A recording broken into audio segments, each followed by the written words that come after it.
আচ্ছা, আপনার সাথে কি কখনো এমন হয়েছে যে পরীক্ষার রেজাল্ট শিটটা হাতে পাওয়ার পরও মনে হলো পায়ের নিচের মাটিটা সরে যাচ্ছে? মনে হলো চারপাশের সব কিছু কেমন যেন থমকে গেছে, বুকের ভেতরটা ধড়াস করে উঠল, আর মনে হলো সব শেষ। আমার সব স্বপ্নগুলো কি এখানেই শেষ হয়ে গেল? আমার বাবা মা, বন্ধু-বান্ধব, আত্মীয়-স্বজন সবাই এখন কি বলবে? এই একটা রেজাল্ট কি আমার পুরো জীবনটা নষ্ট করে দিল? আমি জানি এই অনুভূতিটা কতটা ভয়ঙ্কর। এই সময়টাই নিজেকে পৃথিবীর সবচেয়ে একা আর ব্যর্থ একজন মানুষ বলে মনে হয়।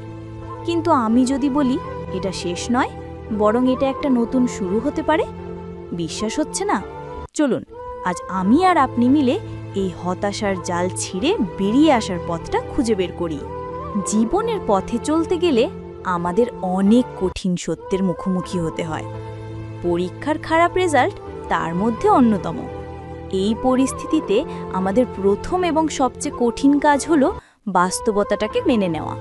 হ্যাঁ, এটা সত্যি যে আমার রেজাল্ট খারাপ হয়েছে। এই সত্যিটা থেকে পালিয়ে যাওয়ার কোনো রাস্তা নেই। আমরা যত বেশি এটাকে অস্বীকার করার চেষ্টা করব, কষ্টটা তত বেশি বাড়বে। মনের ভেতরে একটা ঝড় উঠবে, নিজেকে অসহায় মনে হবে। এই সময় যদি কান্না পায়, তাহলে মন খুলে কাঁদুন। নিজের ভেতরের সব কষ্ট, সব ক্ষোভ, সব অভিমান বের করে দিন। আবেগ চেপে রাখলে তা আরও বেশি ভয়ঙ্কর রূপ নেয়। এই সময়টাতে আমাদের মনে হয় যে এই পৃথিবীতে হয়তো আমি একমাত্র ব্যক্তি যার সাথে এমনটা হয়েছে। কিন্তু বিশ্বাস করুন, আপনি একা নন। পৃথিবীর বুকে এমন হাজার হাজার লাখ লাখ ছাত্রছাত্রী আছে যারা জীবনের কোনো না কোনো সময় এই একই পরিস্থিতি শিকার হয়েছে। তারাও আপনার মতো কষ্ট পেয়েছে, আপনার মতোই হতাশ হয়েছে, কিন্তু তারা থেমে থাকেনি। তারা আবার উঠে দাঁড়িয়েছে, কারণ তারা জানতো একটা পরীক্ষার রেজাল্ট কখনো কারো পুরো জীবনকে বিচার করতে পারে না। আমাদের সমাজের একটা বড় সমস্যা হলো আমরা নম্বর আর গ্রেড দিয়ে মানুষের যোগ্যতা বিচার করি। কিন্তু সত্যিটা হলো এই নম্বরগুলো আপনার যোগ্যতার সামান্য একটা অংশ মাত্র। আপনি এর চেয়ে অনেক বেশি কিছু। আপনার ভেতরে লুকিয়ে থাকা মেধা, আপনার স্বপ্ন দেখার সাহস, আপনার চেষ্টা করার মানসিকতা, এগুলো কোনো নম্বর দিয়ে মাপা যায় না। তাই রেজাল্ট খারাপ হওয়ার কারণে নিজেকে অযোগ্য বা ব্যর্থ ভাবার কোনো কারণই নেই। এই কঠিন সময়ে আশেপাশের মানুষের কথা শোনাটা খুব কঠিন। কেউ হয়তো আপনাকে সান্ত্বনা দেবে, আবার কেউ হয়তো আপনাকে নিয়ে হাসাহাসি করবে, আপনাকে ছোট করার চেষ্টা করবে। আমি বলবো এই সময়টাতে নেতিবাচক মানুষদের কাছ থেকে সচেতনভাবে দূরে থাকুন। তাদের কথাগুলো এক কান দিয়ে শুনে অন্য কান দিয়ে বের করে দিন। মনে রাখবেন, যারা আপনার সত্যিকারের বন্ধু, যারা আপনাকে সত্যিই ভালোবাসে, তারাই কঠিন সময়ে আপনার পাশেই থাকবে। তারা আপনাকে বিচার করবে না, বরং আপনাকে সাহস যোগাবে। নিজেকে একটু সময় দিন। এই মানসিক ধাক্কাটা সামলে উঠতে একটু সময় লাগবে। এই সময়টাতে নিজের পছন্দের কাজগুলো করুন। যে কাজটা আপনার মনকে শান্ত রাখে, সেই কাজটাই করুন। মনের ওপর জমে থাকা কালো মেঘটা সরিয়ে দেওয়া খুব জরুরি, কারণ মেঘ সরলেই আপনি পরিষ্কার আকাশটা দেখতে পাবেন এবং নতুন করে শুরু করার শক্তি খুঁজে পাবেন। মনে রাখতে হবে, ব্যর্থতাই সফলতার স্তম্ভ। যারা জীবনে বড় হয়েছে তারা সবাই ব্যর্থতার সিঁড়ি বেয়ে উপরে উঠেছে। একটা জনপ্রিয় কথা আছে, ব্যর্থতা হলো নতুন করে এবং আরও বেশি বুদ্ধিমত্তার সাথে শুরু করার সুযোগ। আপনার পরীক্ষার রেজাল্ট খারাপ হয়েছে মানে এটা নয় যে আপনার জ্ঞান বা মেধার কমতি আছে। এর মানে হলো আপনার চেষ্টা বা প্রস্তুতির পদ্ধতিতে হয়তো কোনো ঘাটতি ছিল। আর এটাই হলো আপনার জন্য সবচেয়ে বড় সুযোগ, নিজের ভুলগুলো থেকে শেখার এবং নিজেকে আরও উন্নত করার সুযোগ। একবার ভাবুন তো বিশ্বের সবচেয়ে সফল মানুষগুলোর কথা।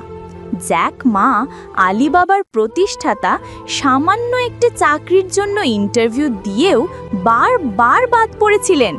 ওয়াল্ট ডিজনিকে এক পত্রিকার সম্পাদক বলেছিলেন যে তার নাকি কল্পনার অভাব। ভাবা যায়, এই মানুষগুলো যদি তাদের প্রথম ব্যর্থতার পরেই থেমে যেতেন, তাহলে পৃথিবী আজ অনেক অসাধারণ সৃষ্টি থেকে বঞ্চিত হতো। তারা সফল হতে পেরেছিলেন কারণ তারা তাদের ব্যর্থতাকে শেষ হিসেবে দেখেননি, বরং এটাকে একটা শিক্ষা হিসেবে নিয়েছিলেন। আপনার জন্য ব্যাপারটা ঠিক একই রকম। এই খারাপ রেজাল্টটা আপনার জীবনের একটা কমা। এটা আপনাকে থামিয়ে দেওয়ার জন্য আসেনি, বরং আপনাকে শেখাতে এসেছে, আপনাকে আরও শক্তিশালী করে তুলতে এসেছে। আমাদের শিক্ষা ব্যবস্থার একটা বড় সমস্যা হলো এখানে নম্বরের উপর বড্ড বেশি জোর দেওয়া হয়। কিন্তু আজকের এই দ্রুত পরিবর্তনশীল পৃথিবীতে শুধু নম্বর দিয়ে কিছুই হয় না। আপনার দক্ষতা, আপনার নতুন কিছু শেখার আগ্রহ, আপনার সমস্যা সমাধানের ক্ষমতা, এই জিনিসগুলোই আপনাকে জীবনে এগিয়ে নিয়ে যাবে। তাই রেজাল্ট নিয়ে হতাশ না হয়ে নিজের দক্ষতা বাড়ানোর দিকে মনোযোগ দিন। মনে রাখবেন, জীবনটা একটা লম্বা ম্যারাথন দৌড়, কোনো 100 মিটারের স্প্রিন্ট নয়। এই পথে ছোটখাটো হোঁচট আসবেই। যারা এই হোঁচট খেয়েও আবার উঠে দাঁড়াতে পারে তারাই শেষ পর্যন্ত বিজয়ী হয়। আপনার এই খারাপ রেজাল্টটা হয়তো সেই রকমই একটা হোঁচট। এখন সিদ্ধান্ত আপনার। আপনি কি এখানেই পড়ে থাকবেন নাকি ধুলো ঝেড়ে আবার দৌড় শুরু করবেন? নেলসন ম্যান্ডেলা একবার বলেছিলেন, আমাকে আমার সফলতা দ্বারা বিচার করো না, ব্যর্থতা থেকে কতবার ঘুরে দাঁড়িয়েছি তা দিয়ে আমাকে বিচার করো। এই কথাটা মনের মধ্যে গেঁথে নিন। আপনার আসল পরিচয় আপনার ঘুরে দাঁড়ানোর ক্ষমতার মধ্যেই লুকিয়ে আছে। রেজাল্ট খারাপ হওয়ার পর আমাদের মধ্যে একটা সাধারণ প্রবণতা দেখা যায়, আর সেটা হলো দোষারোপ করা। আমরা হয়তো নিজেকে দোষ দিতে শুরু করি, আমি একটা গাধা, আমার দ্বারা কিছুই হবে না। অথবা আমরা পরিস্থিতিকে দোষ দিই, প্রশ্নটা খুব কঠিন হয়েছিল, শিক্ষক ঠিকভাবে খাতা দেখেননি, বা পড়ার জন্য যথেষ্ট সময় পাইনি। এই দোষারোপের খেলাটা সাময়িকভাবে আমাদের মনের কষ্ট হয়তো কিছুটা কমায়, কিন্তু দীর্ঘমেয়াদে এটা আমাদের কোনো কাজে আসে না। নিজেকে অতিরিক্ত দোষারোপ করাটা আত্মহত্যার শামিল। হ্যাঁ, আপনার হয়তো কিছু ভুল ছিল, কিন্তু তার জন্য নিজেকে শেষ করে দেওয়ার কোনো মানে হয় না। মানুষ হিসাবে আমরা ভুল করি, ভুলের মাধ্যমেই আমরা শিখি। আপনি যদি নিজেকে ক্রমাগত দোষ দিতে থাকেন তাহলে আপনার আত্মবিশ্বাস একদম তলানিতে গিয়ে ঠেকবে, আর আত্মবিশ্বাস ছাড়া জীবনে কোনো বড় কাজ করা সম্ভব নয়। তাই নিজের প্রতি একটু সদয় হন। নিজেকে বলুন, ঠিক আছে, এবার ভুল হয়েছে, কিন্তু পরের বার আমি আমার সেরাটা দেব। একইভাবে অন্য কাউকে বা পরিস্থিতিকে দোষ দিয়েও কোনো লাভ নেই। যা হয়ে গেছে তা আমরা বদলাতে পারবো না। আমরা যা করতে পারি তা হলো বর্তমান পরিস্থিতিটাকে মেনে নিয়ে ভবিষ্যতের জন্য পরিকল্পনা করা। এর পরিবর্তে যা করতে হবে তা হলো গঠনমূলক দায়িত্ব নেওয়া।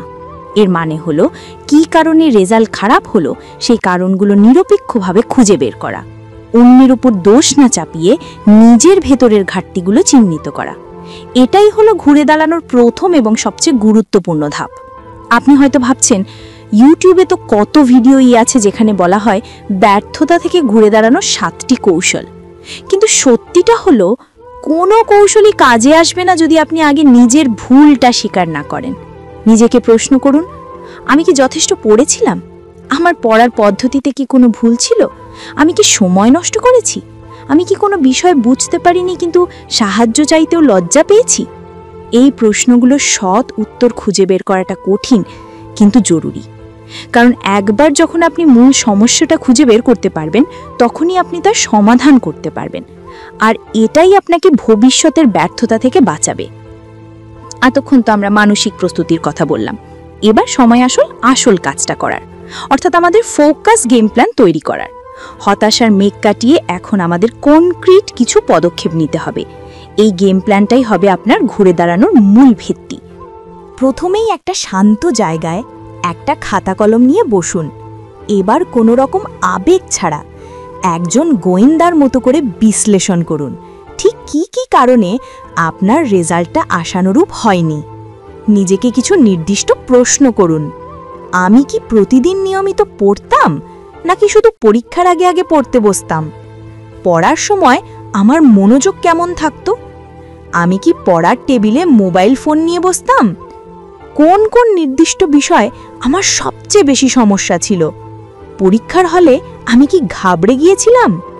সময় মতো সব প্রশ্নের উত্তর শেষ করতে পেরেছিলাম? এই প্রশ্নগুলোর উত্তরগুলো সততার সাথে খাতায় লিখুন। কোনো কিছু লুকাবেন না।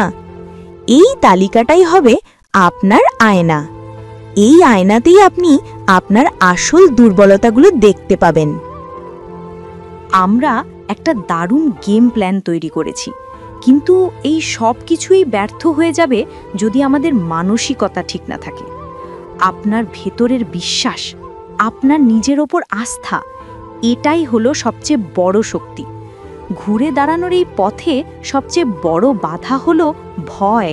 আমি কি পারবো যদি এবারও রেজাল্ট খারাপ হয়? এই ভয়গুলো আপনাকে পেছনে টেনে ধরবে। এই ভয়কে জয় করার একটাই উপায়, আর তা হলো আত্মবিশ্বাস। আপনাকে বিশ্বাস করতে হবে যে আপনি পারবেন।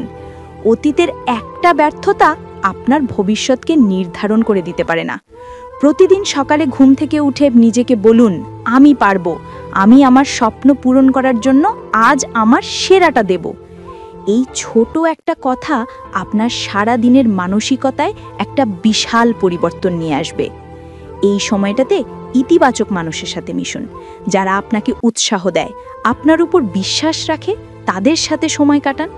আর যারা আপনাকে নিয়ে নেতিবাচক কথা বলে, তাদের থেকে শত হাত দূরে থাকুন। আপনার মানসিক শান্তি এই মুহূর্তে সবচেয়ে বেশি জরুরি। পরিবারের সদস্যদের সাথে, বিশেষ করে বাবা মায়ের সাথে খোলাখুলি কথা বলুন। তাদের জানান যে আপনি আপনার ভুলটা বুঝতে পেরেছেন এবং আপনি নতুন করে চেষ্টা করতে চান। তাদের সাপোর্ট আপনার জন্য একটা বড় শক্তি হবে। মনে রাখবেন, তারা হয়তো আপনার উপর রাগ করেছেন বা কষ্ট পেয়েছেন, কিন্তু দিন শেষে তারাই আপনার সবচেয়ে বড় শুভাকাঙ্ক্ষী। জীবনটা সবসময় আমাদের পরিকল্পনা অনুযায়ী চলে না। আবারও হয়তো কোনো বাধা আসবে, আবারও হয়তো ব্যর্থতার মুখোমুখি হতে হবে, কিন্তু এবার আপনি জানেন কিভাবে উঠে দাঁড়াতে হয়। প্রতিটি ব্যর্থতা আপনাকে আরও শক্তিশালী, আরও অভিজ্ঞ করে তুলবে। তাই ভয় পাবেন না, নিজের ওপর বিশ্বাস রাখুন, নিজের পরিকল্পনা মতো এগিয়ে চলুন। সাফল্য আপনার আসবেই।